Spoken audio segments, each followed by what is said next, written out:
시작하겠습니다. 안녕하십니까. 네. 오늘 이제 심화이론 개강입니다. 네. 개강을 하면 항상 이렇게 좀 떨리더라고요. 네, 모든 강의가 처음 시작할 때는 항상 좀 새로운 것 같습니다. 오늘 이제 선생님들, 기본이론 강의를 1월부터 4월까지 계속 잘 따라오시고, 또 이제 5월 심화 강의로 들어오신 분들도 계시고, 또 심화 강의부터 또 새롭게 공부를 시작하시는 분들도 계신 것 같아요. 이제 어떤 경우든 간에 이 강의가 가지는 기본적인 방향, 또 목적도 좀 말씀을 드리고, 이게 늘 말씀드리지만 서로 그 상호작용이 잘 되면, 케미가 맞으면 공부가 저절로 됩니다. 근데 이제 어색하고 긴장되고 뭔가 이렇게 텐션이 계속해서 있으면 안 돼요. 네, 아무리 뭔가 해보려고 해도 잘 안 들어옵니다. 자, 근데 이제 오늘 심화 강의 시작인데 어떻게 이 강의가 진행이 될 것인지 제가 아주 짧은 시간 안에 5분에서 10분 정도 사이에 간략한 OT를 드리고 바로 지역사회 간호부터 강의 진행하도록 하겠습니다. 제가 어제 카페에다가 이 강의 계획서를 올려드렸는데 뭐 아주 심플하죠. 네, 5월 한 달 동안 어떻게 강의 진행될 것인지, 그리고 이미 이제 커리를 타고 계신 선생님들은 계속 동일하게 진행이 되죠. 금요일 날 우리 본 강의에 해당되어지는 심화 강의 진행이 되고, 그리고 수요일은 기출 분석 강의가 계속해서 갑니다. 근데 이제 지금 우리가 진행하는 강의는 심화이론 강의. 오늘 5월 5일은 어린이날, 그렇죠? 어린이들은 즐겁게 놀아야 되지만 어른들은 열심히 공부를 해야 되는데, 이제 지역사회부터 시작해서 5월 한 달은 지역사회 2회 그리고 성인 2회로 진행이 됩니다. 이제 제가 담당하는 것은 지역이니까 다음 주까지 지역사회를 2주에 걸쳐서 2주에 걸쳐서 한 바퀴를 돌린다. 네, 늘 이걸 말씀드리면 아니 그게 말이 안 되지 않냐라고 하시지만, 네, 뭐 우리 1월 달에도 지역사회 한 달 동안 전체를 한 바퀴 돌려서 본 거기 때문에 그걸 이제 압축해서 빠른 시간 안에 2주 안에 전체를 돌린다 이렇게 생각하시면 되겠고, 성인도 마찬가지로 19일과 26일 이틀 동안 성인 전체를 한번 본다 이렇게 생각하시면 됩니다. 자, 그리고 다음 달 6월 달에 가게 되면 여성과 아동을 2주에 걸쳐서, 그리고 정신간호 역시 2주에 걸쳐서, 그러니까 5, 6월 동안 8주 동안 전체 영역을 한번 다 리뷰를 한다, 1회독을 한다 이렇게 생각하시면 심플합니다. 뭐 더 이상 설명이 필요 없어요. 자, 이제 어떻게 진행을 하는가는 이제 진행의 순서들에 대한 것을 말씀을 드린 것이고, 지역, 성인, 여성, 아동, 정신의 순서로 그대로 가게 되고, 1월에서 4월까지 진행됐던 기본이론 강의를 압축했다고 생각하시면 정확하게 맞습니다. 근데 압축이라는 게요, 전체를 잘 알고 있는 상태에서 압축을 하는 거랑 이걸 지금 처음 보는데 압축을 하는 거랑은 굉장히 다르겠죠.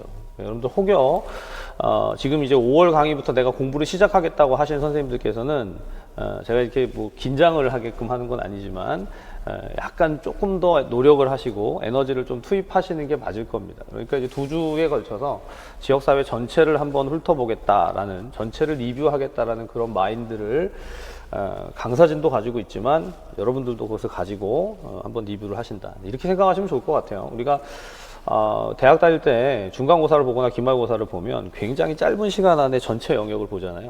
그런 개념으로 접근을 하셔야 내용을 좀 익혀가실 수 있을 것이다. 이게 임용시험을 제가 오랫동안 강의를 하면서 보니까 가장 효율적인 방법인 것 같아요. 네, 여러분들 당연히 시간을 많이 쓰고 많은 시간을 투입하고 그러면 내용이 더 많이 익혀질 거라는 그런 착각들을 하지만 그렇지 않습니다. 결국은 회독을 해야 돼요. 반복해서 돌려야 됩니다. 물론 이제 돌려야 할 내용들이 무엇인가를 확인하는 게 필요하겠지만, 핵심은 결국은 내가 스스로 그 내용들을 봐야 되기 때문에 강의를 통해서는 그것을 가이드 해드리고 어떤 부분들을 집중적으로 볼 것인지 그런 것을 맥락을 잡고 포인팅을 해드리고 그것을 확인해가는 작업들을 한다라고 생각하시면 정확하게 가이드가 될 거라고 봅니다. 제가 아래쪽에다가 이제 지역 1, 2에 걸쳐서 어떤 내용들을 볼 것인지, 뭐 어떤 내용이라고 해봐야 결국 전체를 반으로 나눈 거예요. 그죠?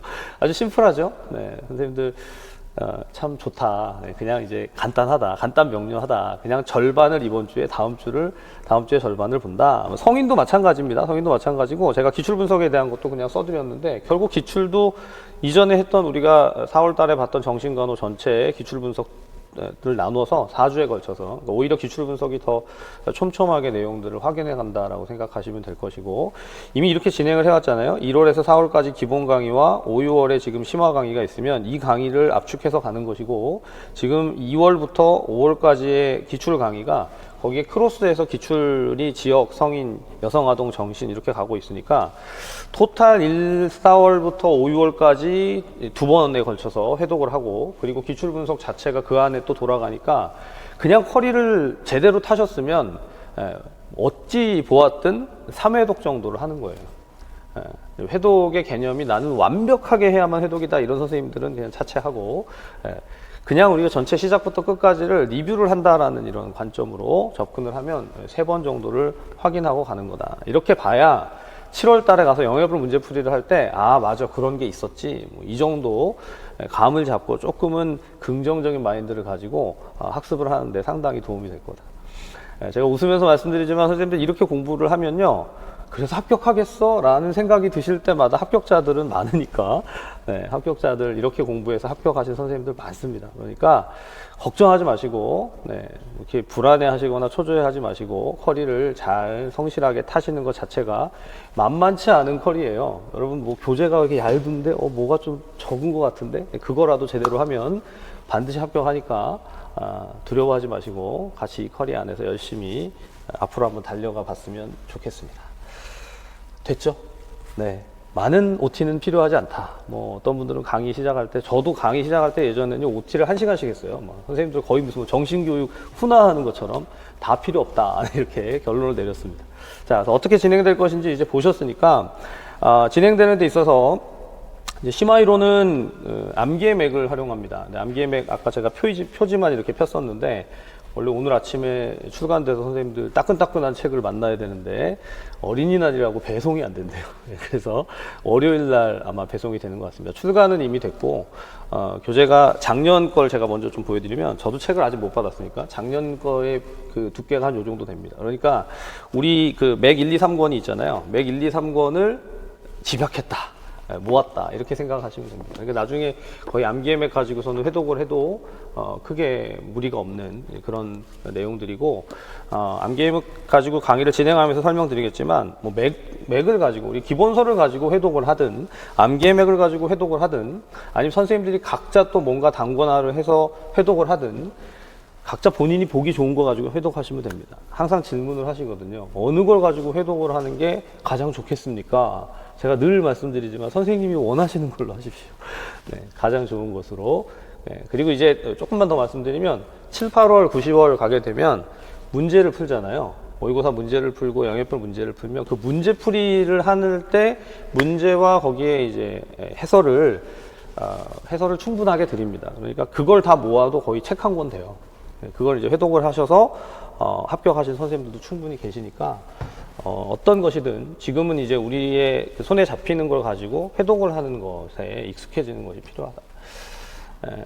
마지막으로 선생님들 책을 여러 번 반복해서 보신 경험이 많으세요?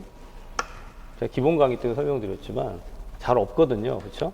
그래서 이미 한 번 봤던 내용들이 다시 돌아가고 있다. 그러면 이제 본인이 스스로 학습이 됐다라는 것을 느끼실 겁니다.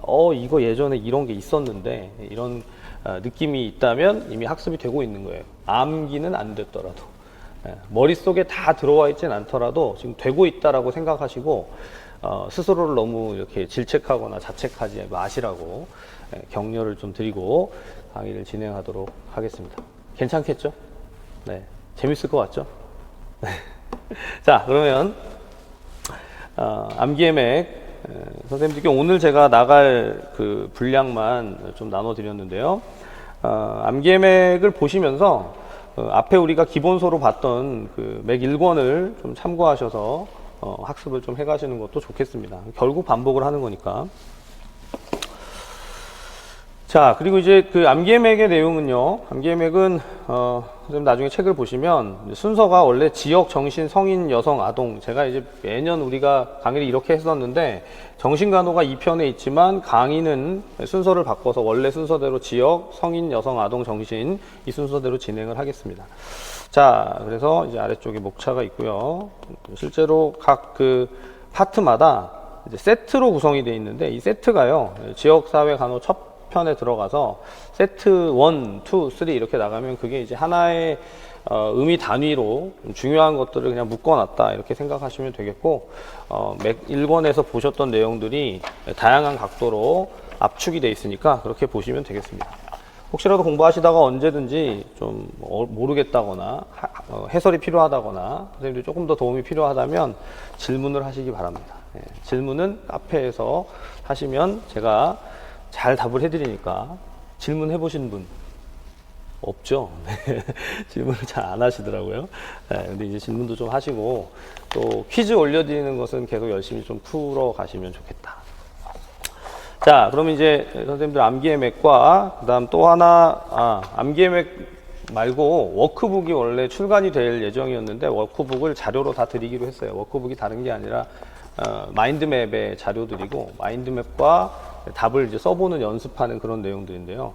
교재로 따로 출간해서 쓰지 않고 자료로 다 제공을 해드릴 테니까 보시고 확인하시고 공부하시면 좋겠습니다. 자, 그래서 첫 번째 무엇부터 보시냐면 선생님들 마인드맵 자료를 다 받으셨을 거예요. 그렇죠? 마인드맵을 한번 펴보시면 이렇게 돼 있습니다. 자, 여기서부터 좀 시작을 해보겠습니다. 제가 기본 강의할 때는 마인드맵을 가지고 설명드리는 것을 좀 그냥 스킵했습니다. 선생님들 마인드맵의 자료에서 첫 번째 이렇게 되어 있는 거죠. 아마 다 받으셨을 거예요. 그렇죠? 중간에 이제 순서가 좀 뒤바뀌어 있는데 지역사회간호 총 해가지고 지역사회간호 총론이 있고 강론 또는 분야별이 있죠. 선생님들 페이지로 아마 한 3번째 페이지 정도 되는 것 같은데 순서가 좀 뒤섞여 있어서 죄송합니다. 네, 저는 이렇게 안 드린 것 같은데 자, 어쨌거나 이제 지역사회간호의 총론이 있고요. 강론 또는 분야 이렇게 얘기를 하는 접근이 지역사회간호의 전체 틀입니다. 자, 이미 기본 강의를 듣고 공부를 하셨을 때는 이런 이제 각 카테고리들에 대해서 머릿속에 어느 정도는 들어 있겠지만, 저는 이제 선생님들 145를 따라오셨다는 걸 가정하지만 그래도 또 5월부터 강의를 듣고 시작하시는 선생님들에 대해서 조금은 프렌들리 할 필요가 있겠다. 그래서 간략하게는 설명을 좀 드리겠습니다. 지역사회 간호를요, 공부를 한다고 해도 머릿속에 이게 얼마나 체계가 잘 잡혀 있는가는 사람마다 다 달라요. 자, 근데 일단 두 파트로 나누면 지역사회 간호 총론이 있고 그리고 강론 내지는 분야별이라고 얘기하는 파트가 나뉩니다. 근데 이제 총론에 해당되는 게 보시다시피 제가 분류하기는 개론과 이론, 지역사회 간호 이론, 그리고 건강증진과 보건교육, 또 지역사회 보건행정, 지역사회 간호 과정, 역학과 질병관리, 여기까지를 총론으로 봅니다. 이게 총론이라는 건 얘네들을 가지고 뒤쪽에 있는, 자, 요 뒷파트 다음 주에 할 거지만 가족간호나 학교보건이나 또는 직업건강간호, 그렇죠? 환경과 건강, 재난까지의 파트를 이 내용을 가지고 이 내용을 기본 바탕으로 해서 적용을 해볼 수 있다. 이렇게 이제 이해를 하시면 거의 맞습니다. 자, 무슨 말이냐면 여기 나오는 개론이나 이론이나 간호과정이나 역학과 질병관리에 대한 모든 내용들을 가지고 뒷파트에서 다 활용이 되어질 수 있는 것이다. 뭐 가족에서도 그렇고요, 학교에서도 그렇고, 또 환경이라든가 직업건강의 상황에서, 이른바 작업장의 상황에서도 산업장에서도 다 동일하게 같은 내용들을 얘기한다는 거죠. 자, 그래서 선생님들 일단 지역사회 간호하면 가장 먼저 지역사회 간호 개론이죠. 자, 여기 제가 이 내용들은 다 써놓지 않았지만 이게 결국은 교재에 우리 맥이죠. 맥 1권에 기본서에 나와 있던 순서들을 그대로 풀어놓은 겁니다. 자, 그런데 일단 가장 먼저는요, 지역사회 개념틀부터 정확하게 좀 알아두실 필요가 있어요. 이미 총론이다 강론이다 할 때 총론은 지역사회 전체고 강론은 거기에서 지역사회의 하위에 해당되어지는 학교, 가족 학교, 또 산업장 이렇게 이제 나눠 갈 때 선생님들 이미 그 안에 뭐가 있냐면 대상이라는 게 있죠. 대상. 자, 지역사회 하위에 가족, 학교, 그리고 산업장. 여기 하위로 내려가면 개인이 있을 겁니다. 그렇죠? 이런 이제 체계론적 접근을 한다고 그러죠. 그래서 이렇게 바라보는 것 자체가, 그럼 이 지역사회에서 상위로 올라가면 뭐가 있습니까? 국가가 있겠죠. 국가. 그래서 국가의 보건의료 체계, 우리가 보건행정을 이야기할 때 국가 지역사회 간호보건행정 파트에서 이 부분을 이야기하지만 이런 이제 위계나 체계를 가지고 있다라는 걸 먼저 명확하게 좀 아시고, 자 그러면 여기에 이 대상이라는 건요, 대상이 누가 되느냐에 따라서 대상이 집단이냐 또는 개인이냐 아니면 지역사회 전체냐에 따라서 달라지긴 하겠지만 전반부에서 지역사회 간호의 대상을 정하고 대상에 따른 목표를 뭐라고 하죠? 보편적인 목표를 하나 얘기합니다. 뭘 얘기합니까?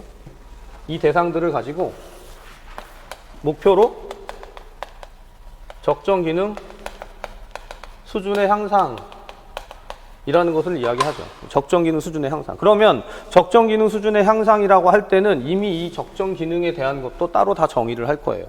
기능이 있을 겁니다. 그 기능이 경제적인 기능이나 사회적인 기능이냐 환경적인 기능이냐 여러 가지 기능들이 있을 텐데, 그게 지역사회 기능이라고 한다면 그 기능이 적정 수준까지 향상돼야 되는 것을 지역사회 간호의 시작에서 먼저 설명하고 들어갑니다. 네. 자, 그리고 이렇게 하는 데 있어서 이 대상을 목표에 도달하게 하려면 뭐가 필요하죠? 행위, 방법, 수단. 행위, 방법, 수단이라고 하는 인터벤션, 중재가 투입이 돼서 그래서 대상이 목표로 가게 된다라는 접근이 개념 틀이에요. 그럼 이 개념 틀을 머릿속에 가지고 있다면 지역사회 간호의 어느 파트를 펴서 보더라도 여기 대상이 누구지? 목표는 뭐지? 어떻게 하는 거지? 방법적인 것을 생각하게 돼 있습니다. 자, 제가 지금 말씀드리는 게 이런 게 임용시험에 나와? 뭐 이런 생각을 하시지 마시고 편하게 들으시면 분명히 선생님들 답을 쓰는데 도움이 될 수밖에 없습니다. 하루 이틀 하는 게 아니잖아요. 그죠? 제가 올해 처음 강의를 하면 선생님들한테 이렇게 막 얘기 못 할 거예요. 근데 하루 이틀 해본 게 아니기 때문에 잘 들어보시면 분명히 선생님들이 시험장에서 답을 쓸 때 도움이 되는 내용들입니다.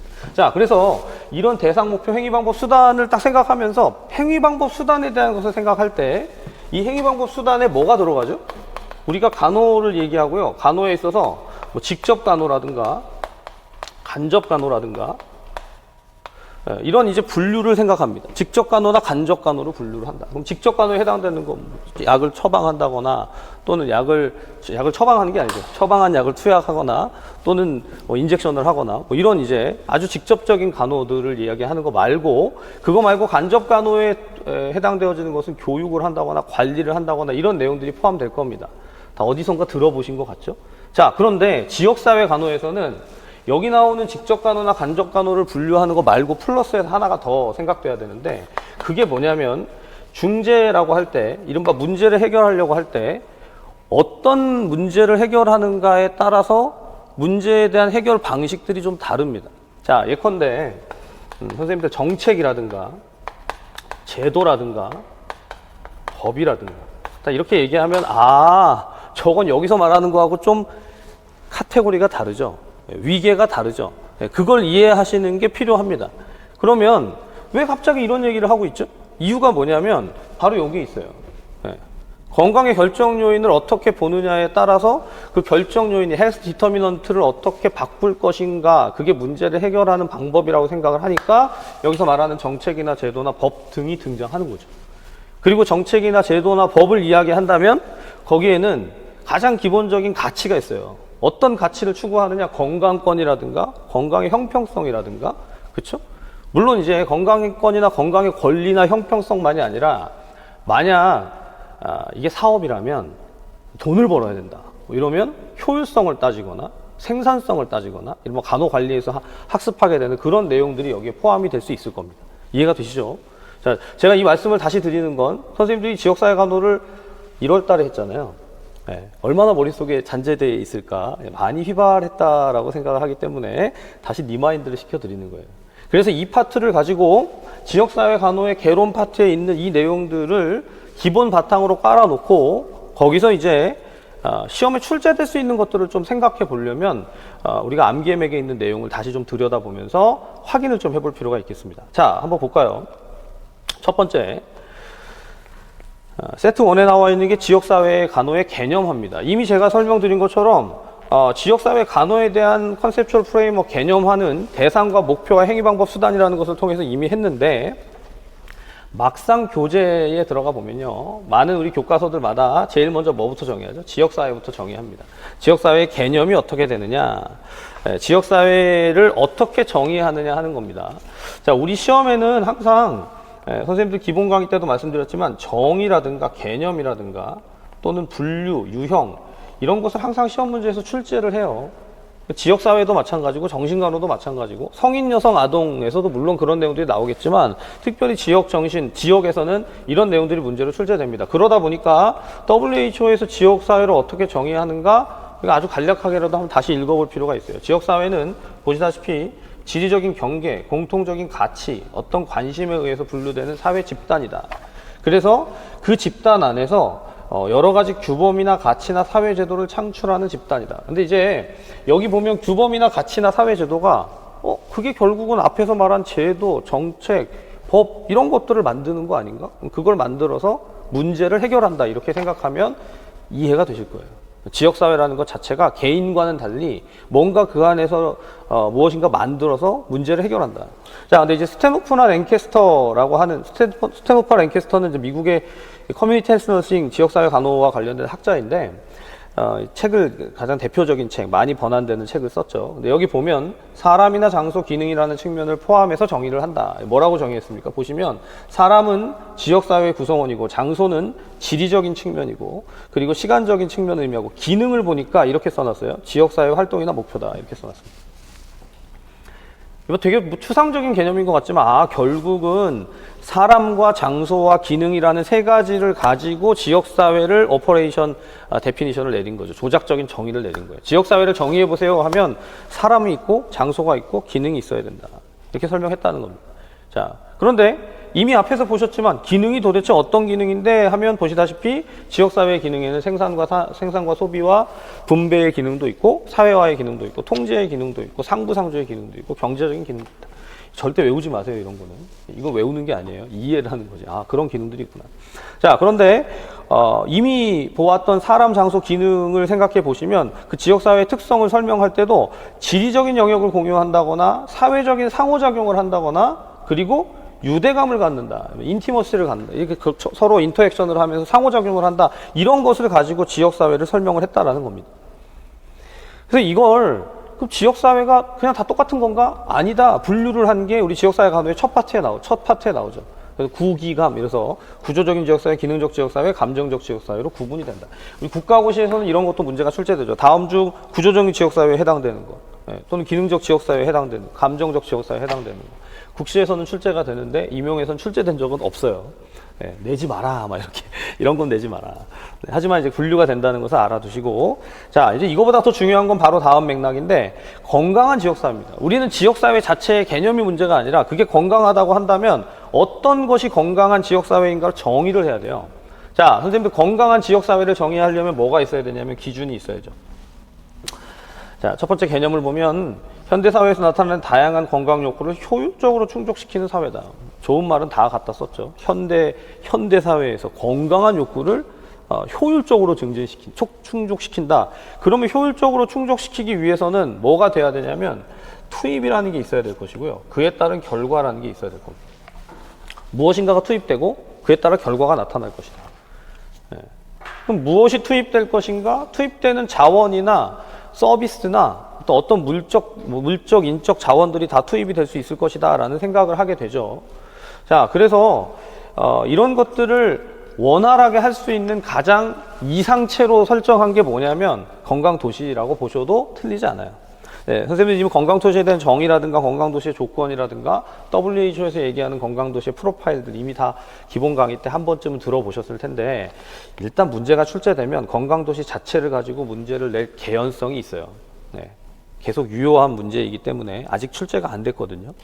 자, 물론 건강도시라는 것이 기본이 되는 건 어디냐면 WHO에서 건강도시에 대한 논의를 하기 시작한 것을 어디로 근간으로 보냐면 1978년에 알마아타에서 구소련의 알마아타에서 헬스 포 올 바이 디 2000 해서 뭐죠? 2000년까지 모든 이들이 건강하게 되는 것. 모든 사람이 건강, 모든 인류에게 건강이라는 것을 건강증진의 공중보건의 운동으로서 시작하고 건강증진의 어떤 시작으로 봤는데 거기서부터 건강도시의 개념이 시작됐다라고 봅니다. 자, 그래서 도시는 깨끗해야 되고 안정되고 장기적으로 지속 가능한 생태계를 유지해야 되고 상호 협조가 가능하고 또 통합적인 지역사회가 돼야 되고 무엇보다 다섯 번째 보면 모든 시민의 기본 욕구가 충족돼야 된다. 그리고 다음 페이지 보시면 다양하고 활기찬 경제, 또 개인의 연계, 그리고 이 모든 것들을 충족하는 도시의 행태라고 돼 있는데 기억하셔야 될 건 이거 하나예요. 10번에 보시면 모든 시민이 접근 가능한 적절한 보건사업 및 최적의 치료 서비스를 갖춘 도시다. 이게 이제 건강도시 하면 선생님들, 건강도시는 사람들이 건강한 도시냐, 건강하게 만들 수 있는 도시냐? 사실 두 가지 개념이 다 중의적이죠. 네, 다 가능합니다. 그런데 우리가 지역사회 간호에서 보는 것은 보건사업이나 치료적인 최적의 서비스들이 투입이 되면 그에 따라서 사람들이 건강해질 것이다. 라고 보는 거죠. 왜냐하면 여기서 시작했기 때문에 그래요. 여기 보면 정책이나 제도나 법인데 정책이나 제도나 법을 통해서 무엇이 실제로 투입이 될 수 있냐면 사업이 투입될 수 있고 프로그램이 투입될 수 있고 어떤 그 서비스들이 투입될 수 있다라고 이해를 하면 이제 이해가 되죠. 그 지역사회에 뭔가가 투입이 돼서 사람들이 바뀐다라는 개념이 지금 시작부터 계속 반복되는 겁니다. 그러다 보면 당연히 주민들의 건강 수준 높아지겠죠. 자, 이거를 조금 더 정리해 놓은 WHO의 건강도시 프로파일에 보면 이거 이제 이 도시가 건강한 도시인지 아닌지를 파악하기 위한 프로파일을 이야기할 때 보시다시피 인구, 건강 수준, 생활 양식, 주거 환경, 사회경제적인 여건, 물리적인 환경, 불평등, 또 물리적 사회적인 하부 구조와 공중보건 정책 및 서비스에 대한 내용들을 다 활용해서 이걸 가지고 건강도시를 설명했다. 그 두 문자도 있잖아요. 인강생이 인강생이 주사를 맞고 물불을 가리지 않고 공부를 한다. 이 프로파일이 머릿속에 한 번에 들어오는 거. 이런 걸 문제로 내면 참 좋겠다고 생각을 하는데 안 내더라고요. 그렇죠? 자, 그다음 이제 세 번째 지역사회 간호. 그렇다면 지역사회, 건강한 지역사회, 그럼 거기서 이제 진행되게 되는 지역사회 간호의 개념틀은 어떻게 되느냐? 설명을 안 드려도 선생님들은 지역사회 간호의 개념틀 하면 뭐가 떠올라야 돼요? 대상과 목표와 행위 방법 수단이 떠올라야 됩니다. 그게 이제 지역사회 간호의 개념틀이라고 하죠. 컨셉추얼 프레임워크예요. 자, 그런데 그 대상, 목표, 행위 방법 수단을 이야기하고 제가 지금 설명드렸던 이런 틀을 알면 다 끝난 게 아니고 여기 말하는 적정 기능 수준의 향상이라는 것을 일종의 건강 상태로 본 거잖아요. 지역사회 건강 상태로 본 거죠. 근데 워낙 건강의 정의는 뭡니까? 첫 번째 줄에 보면 단순히 질병이나 허약함이 없는 상태가 아니라 신체적, 정신적, 사회적으로 완전한 안전 상태. 이거 모르는 사람이 있어요? 다 알지? 네. 이거를 다 아는데 그러면 건강은 완전한 안녕 상태라고 얘기하는 것은 어떤 그냥 분리된 개념, 독립된 개념, 건강, 불건강, 건강과 질병 이렇게 되는 게 아니라 헬스 일리스 컨티뉴움이라고 해서 건강 연속성상에서 일정한 그 연속선상에서 이해한다라는 게 건강에 대한 이해의 가장 중요한 포인트입니다. 자, 그래서 연속된 상태다. 이 단어 하나로 그냥 끝나는 거죠. 그런데 물론 이제 학자들마다 이제 항상 복병은 뭐냐면 선생님들 항상 복병은 이것도 누가 얘기했어 이런 거예요. 여러 학자들이 얘기했으면 그 학자들이 말한 것들을 알아야 되거든요. 보시면 스미스가 건강에 대해서 이야기할 때 몇 가지의 카테고리를 썼어요. 욕심이 많은 사람 같아요. 보시면 행복이나 적응이나 역할 수행이나 임상적인 모형을 가지고 건강을 설명을 하니까 이 건강에 대한 관점이 네 가지의 카테고리, 네 가지의 기준을 가지고 접근을 하니까 그럼 건강을 네 가지로 뭐라고 얘기했느냐? 불건강 내지는 질병을 네 가지의 관점에서 어떻게 얘기했느냐를 써놓은 거예요. 예. 스미스의 행복론의 관점에서의 질병은 뭐냐? 무기력이다, 무기력. 그죠? 스미스의 적응론의 관점에서의 건강은 적응적인 행위, 적응이 되는 것이다. 당연히 비적응 내지는 부적응적인 상태는 뭘까요? 질병의 상태겠죠. 근데 그걸 말을 어렵게 써가지고 이 비적응인데 이렇게 써놓은 거죠. 체계의 소외, 환경으로부터 체계의 소외다. 어려운 말을 썼어요. 자, 제가 선생님들 그 문제풀이를 가게 되면 또 강조를 해드리지만 공부를 하다가 뭔 소린지 잘 모르겠다. 내가 이렇게 글자를 쓰고 있는데 뭔 말인지 모르겠다. 그럼 무시하세요. 잘 모르는 거예요. 내 용어로 쓰지 못하면 모르는 겁니다. 근데 우리 교과서들을 보면 그런 게 너무 많잖아요. 그 쓴 사람도 아마 잘 모르는 거 많아요. 잘못 쓴 것도 많고. 그리고 우리가 그 용어들을 100% 머릿속에 다 못 기억해도 합격하는데 지장 없습니다. 제가 지금 이렇게 풀어서 드리는 건 논리적으로 생각해보면 얘가 적응이면 얘는 비적응이면 맞잖아요. 부적응이면 맞잖아요. 근데 왜 이렇게 써놨느냐. 강론서에는 다 이렇게 돼 있으니까 저도 차용은 해드리지만 선생님이 이해를 하실 때는 이걸 지금 이 각도에서 설명을 하는구나. 세 번째 역할 수행은 오히려 이해가 돼요. 역할 수행을 하면 건강이고 못하면 불건강이다. 그죠? 임상적으로는 질병이 없으면 건강이고 있으면 질병의 상태다. 이해가 되죠? 자, 근데 이제 굉장히 오랫동안 이야기했던 이른바 건강 연속성을 프레시맨의 관점에서 기능 연속 지표라는 용어를 쓰면서 가져온 것은 상당히 많이 활용이 됩니다. 과거에 이건 뭐 거의 시간이 굉장히 오래됐는데 94년도에 선택형으로 문제 낼 때 프레시맨의 기능 연속 지표가 문제로 출제됐었는데 그 이후로 지금까지 안 나왔어요. 94년이면 제가 대학에 입학하는데 이러면 나이가 나오는데 넘어가고요. 자, 그래서 기능 연속 지표에 있어서 자, 이거를 이제 어떤 그 컨티뉴움으로 이해를 했느냐. 기능 장애부터 적정 기능 수준까지. 우리는 이미 목표에 해당되는 적정 기능 수준이 지역사회 간호의 목표다. 이렇게 봤잖아요. 그럼 목표 달성이 안 된 상태는 저쪽에 기능 장애의 상태 또는 초기 경고의 상태 또는 자기 인식이 된 상태라 하더라도 이거는 완성이 아니죠. 목표를 향해서 가야 된다. 이렇게 이해하시면 됩니다. 자, 그리고 이제 테리스라는 사람 역시 테리스 역시 위에서 보셨지만 테리스의 건강 연속성 상에서 질병이 아닌 상병으로 표시한다. 이 헬스 일리스 컨티뉴움의 관점에서 설명을 하는 것이다. 그렇게 보시고 가시면 됩니다. 자, 이제 중요한 건 두 번째. 그래서 뭐가 중요한 거냐? 논점이죠. 지역사회 간호의 주요 논점이에요. 우리 기본서를 공부할 때도 이 부분을 제가 설명드리면서 지역사회 간호의 주요 논점은 그렇다면 지역사회 간호에서 어떤 것들을 잘 살펴봐야 하느냐? 제가 이미 마인드맵으로 설명드렸지만 뭘 봐야 된다고요? 결정 요인이 중요하거든요. 헬스 디터미넌트. 결정 요인이 뭐냐? 뭘 결정하는 거죠? 건강을 결정한다? 질병을 결정한다. 이게 역학에 가면 원인적 연관성이라고 하잖아요. 커절 릴레이션십에서 원인적 연관성을 가지고 인과관계를 가지고 어떤 것이 변하면 건강해진다. 어떤 것이 나빠지면 그러면 질병이 생긴다라고 이해하는 그 관점을 가지고 들어오는데 이거를 여기서는 영향요인이라는 단어를 썼어요. 적정 기능 수준의 향상이나 적정 기능 수준에 영향을 줄 수 있는 요인들이 뭐냐? 요인은 많다. 네. 요인은 다양하다. 첫 번째 줄에 보시면 그 요인들에 해당하는 게 뭐예요? 정치, 개인의 행동, 유전적인 것, 보건의료 전달 체계, 물리적인 환경, 사회적인 환경, 교육, 유전, 뭐 한두 가지가 아니죠. 네. 자, 선생님이 이거를 머릿속에 익히려면 그냥 이제 저는 이렇게 말씀드리는데 정치, 경제, 사회, 문화에 대한 여러 가지 다방면의 다분야의 멀티 팩터가 다 적정 기능 수준에 영향을 미친다.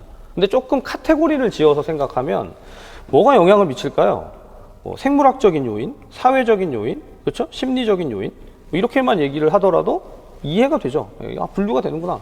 자, 근데 지역사회 간호학의 모든 강론서들마다 여기 나와 있는 내용들 다 써놨어요. 그러니까 정치적인 요인, 유전적인 요인, 환경적인 요인, 습관적인 요인, 뭐 사회 경제적인 요인. 그래 다른 건 다 모르시더라도 보건의료 전달 체계가 실제로 적정 기능 수준에 영향을 준다라는 건 알아둘 필요가 있죠. 자, 요건 이제 오늘 강의에서도 뒤쪽에서 다시 하겠지만 보건 행정 파트에 가게 되면 국가 보건의료의 체계. 자, 선생님들 여기서 지역사회의 상위로 올라가면 국가가 있었고 국가의 보건의료 체계, 헬스 딜리버리 시스템이 어떻게 지역사회에 영향을 미치느냐, 어떻게 개인에게 영향을 미치느냐, 그건 반드시 알아둘 필요가 있죠. 그렇죠? 네. 이걸 이제 요 파트에 대한 관심이나 시험의 출제가 과거부터 많이 없었는데 살짝씩 더 이제 생기고 있어요. 그래서 이제 좀 주의해서 살펴봐야 되는 그런 영역입니다. 한편 자, 적정 기능 수준의 영향의 결정 요인이다라고 했는데 자, 그대로 한번 제가 읽어볼게요. 인구 집단의 건강 수준에 영향을 미치는 결정 요인, 건강 수준에 영향을 미친다. 그리고 건강의 평가 지표는 사실 그 결정 요인이 무엇인지 아는 것과 그래서 나타나게 된 건강 평가 지표를 아는 것과 그건 똑같은 건 아니지만 같은 맥락에서 이해가 되죠. 자, 결정 요인이 있는데 예컨대 결정 요인이 보건의료 체계가 러버스트하다, 굉장히 건강하다, 보건의료 체계가 아주 탄탄하다, 아주 유기적으로 연결돼 있다, 그러면 사람들이 건강하다라고 하면 앞에 거는 결정 요인이고, 그래서 나타나게 되는 건강의 상태는 건강에 대한 평가를 또 해야 될 거 아니에요. 자, 근데 건강 평가에 대한 관점을 보니까 이 뭐 유병률이냐, 발생률이냐, 사망률이냐 이런 것들을 가지고 건강 평가를 할 수도 있을 것이고, 지역사회에서 지역사회의 기능을 여러 가지 기능들을 생각했잖아요. 앞에서 보셨던 기능에 뭐가 있었죠? 기능에 뭐 생산, 소비, 사회화 뭐 이런 기능들이 다 있었잖아요. 그럼 이런 기능들을 설명을 하려면 밑에 보시면 산업화라든가 도시화라든가 영양이나 식생활이라든가 이런 것들이 다 지역사회의 적정 기능 수준에 영향을 미치는 결정 요인으로 이해할 수 있습니다. 맞죠? 네, 여기까지는 이해만 하시면 되고, 그런데 우리의 포인트는요 사실 여기 있어요. 건강권, 건강 형평성. 아마 이런 문제는 이제 문제를 낼 만한 때가 되지 않았나, 이제 좀 무르익지 않았나 생각이 되는데, 네, 선생님 이게 이제 건강의 권리라든가 건강권 그리고 건강의 형평성, 이 개념들은 꼭 좀 알아둘 필요가 있습니다. 자, 특히나 법에서 건강권을 어떻게 정의하고 있느냐, 여기 지금 그 대표 조항만 써놨는데, 실제로 그 내용들이라고 하는 것은 간략하게 이렇게만 알아두세요. 헌법 제36조 3항에서 국가의 보호를 받는다. 그게 법에 근거한 건강권의 보장이에요. 그렇죠? 또 보건의료기본법에 의하면 보건의료 기본법에 따라서 자신과 가족과 건강에 대해서 국가의 보호를 받을 권리를 가진다. 이렇게 써놨습니다. 이게 다 설명 안 해도 권리가 있구나 이렇게 이해하는 거죠. 마지막 세 번째, 장애인 건강권 및 의료 접근성 보장에 대한 법률에 보게 되면 역시 건강한 생활을 할 권리를 받는다. 건강한 생활을 할 권리.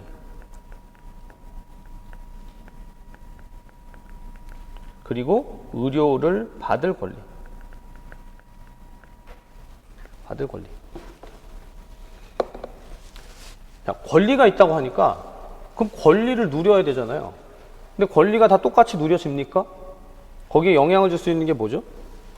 결정 요인이 다 동일한가? 모든 사람에게, 자, 예컨대 지금 위에 선생님들 여기 보시면 교통, 음식, 주거, 쓰레기, 폐기물의 처리, 뭐 에너지, 뭐 이런 것도 있잖아요. 이게 다 똑같이 주어지느냐? 아니다고 하면, 그러면 권리가 다를 수 있겠네 라는 생각을 하게 되죠. 그래서 나오는 개념이 건강 형평성이에요. 건강 형평성. 자, 그래서 개념을 봅니다. 교육 수준, 직업 계층, 소득 수준, 재산 등과 같은 사회경제적 지위로 인해서 발생하는 건강의 불평등을 줄이려는 노력이다. 이거 한 줄로 끝나죠. 이해는 하는데 답을 쓰려고 하면, 문장을 쓰려고 하면요, 키워드가 나와야 되는데, 핵심 키워드가 뭐냐면 사회경제적인 지위 때문에 불평등이 발생한다. 그거 줄이려는 노력이 건강의 형평성입니다. 건강의 형평성을 높인다. 이렇게 보실 수 있어요. 자, 그래서 여기도 제가 밑줄 쳐놨잖아요. 사회경제적인 요인. 사회경제적인 요인에 대한 직접적인 개입의 필요성이 인식된다. 적어도 아마 저랑 같이 지역사회간호 공부하셨으면 지금 이 짧은 시간 안에 지역사회간호의 개론적인 내용들을 쭉 풀어갈 때 나름대로 선생님들 머릿속에 논리가 생길 거예요. 그렇죠? 이게 이러니까 이걸 개선하기 위해서 뭔가가 필요하구나. 어떤 접근이 필요하구나. 그렇죠? 그럼 그 접근이 필요하니까 뭘 가지고 바꿀 건지, 어떤 접근들이 중요한 건지를 알아야 될 거 아니에요. 그 얘기가 이제 그 다음 단원부터 나오는 거예요. 그렇게 보시면 여기 건강의 결정 요인에 보세요. 보시다시피 건강에 영향을 미치는 요인들은 여러 가지가 있는데, 위에서부터 계속 여러 가지가 있다고 했는데 보니까 생물학적 요인도 있고, 생활 양식 요인도 있고, 환경 요인도 있고, 보건의료 체계와 제도 요인도 있다. 이거 누가 얘기한 거죠? 라놀드 장관이, 캐나다의 라놀드 장관이 1974년에 A New Perspective of Canadian Health라고 해서 캐나다 보건에 관한 새로운 조망이라는 그 레포트를 썼어요.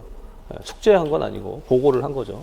제가 실제 그 보고서를 읽어봤는데 거기 보면 이제 이 내용을 딱 얘기하는 거예요. 생물학적인 요인, 생활양식 요인, 환경 요인, 보건의료 체계와 제도적인 요인이 각각 다 뭐다? 건강의 결정 요인 디터미넌트로 작용한다. 얘네들이 자, 생물학적 요인, 생활양식 요인, 환경 요인, 보건의료 체계 요인이 다 얘네가 같이 모여가지고 건강에 영향을 미친다. 이렇게 보는 겁니다. 그럼 얘는 퍼센테이지도 있죠. 실제로 보면 퍼센테이지가 생활양식 요인이 50%고 나머지가 합쳐서 50%예요. 그러니까 그러면 여기서 제일 중요한 건 생활양식의 요인이냐? 생활양식을 바꿔야 되는 거냐? 그렇게 이해할 수도 있죠. 그럼 생활양식을 바꾸기 위해서 뭘 해야 되죠? 보건교육을 해야 된다. 건강증진에 접근을 해야 된다. 이런 논리가 이제 거기서 펼쳐지게 됩니다. 자, 그래서 여기까지 보시면 지금 세트 2까지 했어요. 뭐를 이야기하고자 하는지 지역사회 관해서 어떤 맥락이 돌아가는지를 아시면 그러면 이제 그런데 지역사회 간호는 누가 하죠? 내가 한다. 지역사회 간호는 선생님들이 한다. 지역사회 간호사는 뭘 할 거냐, 어떤 펑션을 할 거냐, 이런 게 중요하지 않겠습니까? 맞아요. 네, 그럼 지역사회 간호사의 역할, 지역사회 간호사의 기능을 알아야 될 거 아니냐?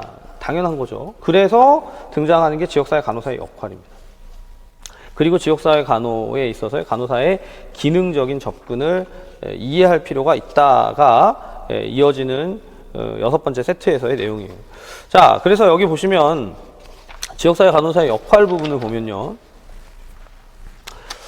크게 세 파트로 나뉩니다. 이제 우리가 시험에 좀 오리엔테이션을 두고 만약 지역사회 간호사의 역할을 문제로 낸다면 요 세 가지를 카테고리를 분류할 겁니다. 대상자 중심의 역할이냐, 서비스 전달 중심의 역할이냐, 인구 집단 중심의 역할이냐, 이렇게 크게 분류를 할 수 있을 겁니다.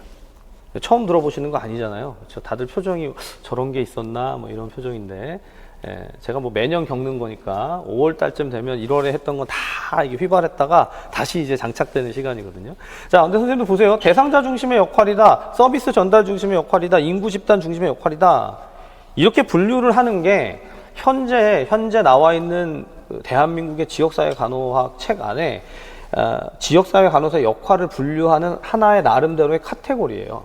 자, 근데 우리 국가고시에서 또는 관련 이제 우리 시험들 뭐 간호사 시험이라든가 간호사 공무원 시험이라든가 이런 것들 다 통합할 때 이 역할에 대한 것을 이렇게 세 가지로 나누는 것도 문제로 낼 수 있지만 얘네들의 실제적인 그 내용들. 자, 제가 밑줄 쳐놨는데 사례 관리자, 변화 촉진자, 그렇죠?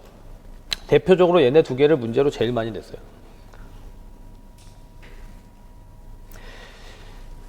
물론 이것만이 아니라 여기 보시면 직접 간호 제공자, 교육자 뭐 다 좋은 말이잖아요. 그죠? 그리고 여기 아래쪽에 보시면 옹호자, 뭐 사회적 마케터 다 좋은 말인데 사례 관리라든가 변화 촉진이라든가 이런 것들을 실제로 문제화하는 경우들이 많이 있었습니다. 일단은 선생님들 시험에 대비를 한다면 요 표를 가지고 요 도식을 가지고 이렇게 문제를 내는 거죠. 제가 예를 한번 들어볼게요. 아주 쉬운 문제. 간호사가 교육 요구를 사정하고 자가 간호를 할 수 있도록 교육을 제공한다. 간호사 역할은 뭐라고요? 네, 교육자. 너무 쉽잖아요. 그렇죠? 너무 쉬우니까 답을 안 하시는 거죠. 네. 자, 그럼 두 번째. 간호 대상자의 욕구를 충족시키기 위해서 뭐 비용 효과적인 자원들을 활용하고 유도하도록 한다. 뭘까요? 네, 사례 관리자. 어떻게 이렇게 잘 맞추시죠? 네. 자, 뭐 이런 식으로 문제를 내는 거예요. 그 문제가 가장 기본적인 문제는, 자, 우리는 제가 늘 선생님들에게 자부심을 가지시라고 하잖아요. 간호사 라이센스를 가지고 칠 수 있는 동급 최강의 시험은 보건교사 임용시험이다. 네, 저도 그래서 굉장히 프라우드해요. 네, 이 강의를 하고 있으니까. 근데 문제는요, 서술을 해놓고, 명칭 써라. 가장 심플한 방식인데 가장 어렵습니다. 특히나 요 페이지에 나와 있는 거 가지고 쓰라고 하면 그렇게 헷갈려요. 네, 한번 이제 나중에 문제로 맛보실 수 있을 겁니다. 네, 문제로 맛보실 수 있을 텐데. 네, 그래서 이 내용들을 좀 잘 살펴보실 필요가 있겠고, 다만 조금 도움을 드리면 서비스 전달 중심의 역할이라는 것을 가지고 역할을 분류할 때는 서비스 전달이 뭐냐면 헬스 딜리버리, 배달의 민족이잖아요. 배달의 관점입니다. 그래서 배달을 하다 보니 조정과 협력이 필요하다라는 두 가지의 역할이 여기 나오고, 그렇죠?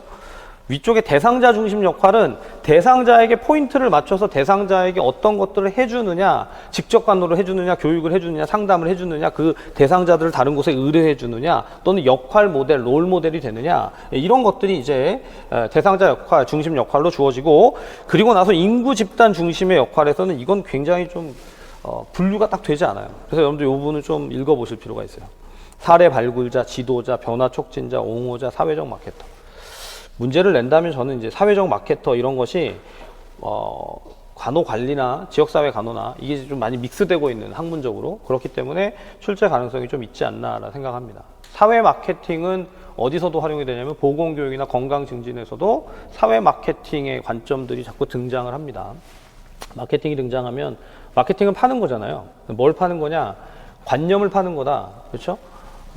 어떤 관념을 파는 거냐? 사람들이 건강하기 위해서 어떤 행동을 해야 되고 뭘 유의해야 되는지 예방해야 되는지 이런 것들이 잘 확산돼야 된다. 코로나를 겪었지만 겪고 있죠. 아직도 다 해결되지 않았잖아요. 근데 이제 계속해서 그런 감염병들이 발생을 할 때 그것을 감소시키기 위해서는 결국 사회 마케팅을 통해서 사람들이 보건에 대한 지식이 향상되는 게 필요하죠. 자, 여기서 이제 한 가지 추가로 사회 마케팅을 하면서 집단 전체, 지역사회 전체에 이것을 높여야 한다고 합니다. 뭘 높여야 하냐면 뭘까요? 더 자세하게는 네, 뭘까요? 이거 맞추시면 잠깐 쉽시다. 예, 답이 막 들리는 것 같아요. 뭐죠? 건강, 정보, 문해력. 영어가 더 쉬워요. Health Literacy. Health Literacy 내지는 Health Information Literacy 뭐 이렇게 얘기하는데 건강 정보 문해력, 건강 문해력. 어디도 나와요, 이게? 네, 뭐 뜬금없이 얘기하는 것 같지만 다 관련이 있죠. 네, 헬스 플랜 2030에도 나오죠. 네. 자, 그러니까 그런 역할들을 해야 된다라는 것까지 이해하시면 지역사회 간호의 기본 바탕 백그라운드는 다 장착이 됐다. 다만 이제 선생님들 여기 그 암기의 맥에다가 더 넣지 않았지만 맥 1권에서 우리 기본서 할 때 지역사회 간호의 역사가 있었습니다. 네, 처음 들어보셨나? 그런 게 있었나 이런 제가 잘못한 거죠. 네, 역사가 있었거든요. 현재까지 임용에 한 번도 출제 안 됐고 국가고시에만 출제가 되는데 혹시 몰라서 제가 이후에 영역별 문제풀이를 가면 몇몇 중요한 그런 쟁점들 예컨대 국민건강보험이나 또는 산업재해보상보험이나 산업안전보건법이나 또는 저출산 고령화와 관련된 그런 이제 제도적인 접근 그리고 뭐가 있죠? 질병관리본부가 질병관리청으로 바뀌고 뭐 이런 우리가 실제 겪었던 거니까 그런 특정 사건들에 대해서는 시기라든가 그 의미라든가 이런 것들을 말씀을 드릴 테니까 나중에라도 좀 기억을 해주시면 좋겠어요. 지금은 그냥 잊어버리세요. 네, 지금 그게 뭐냐 난 모르겠다 모르셔도 돼요. 하지만 문제를 내다 보면요 출제자들의 관점에서 낼 게 없어요. 선생님도 공부하시다 보면 낼 게 없네? 뭐 이 정도는 내가 충분히 다 맞추겠네? 이럴 때 이제 살짝 비껴나가서 문제를 내는 가능성을 생각해 보면 그런 것들도 조금 들여다볼 필요가 있을 것 같습니다. 그래서 말씀을 미리 드리고요. 자, 그럼 잠깐 휴식하시고 나서 계속 이어서 지역사회 간호 이론을 볼 텐데 맵을 좀 먼저 보고 그리고 나서 계속해서 풀어가도록 하겠습니다. 휴식하시기 바랍니다.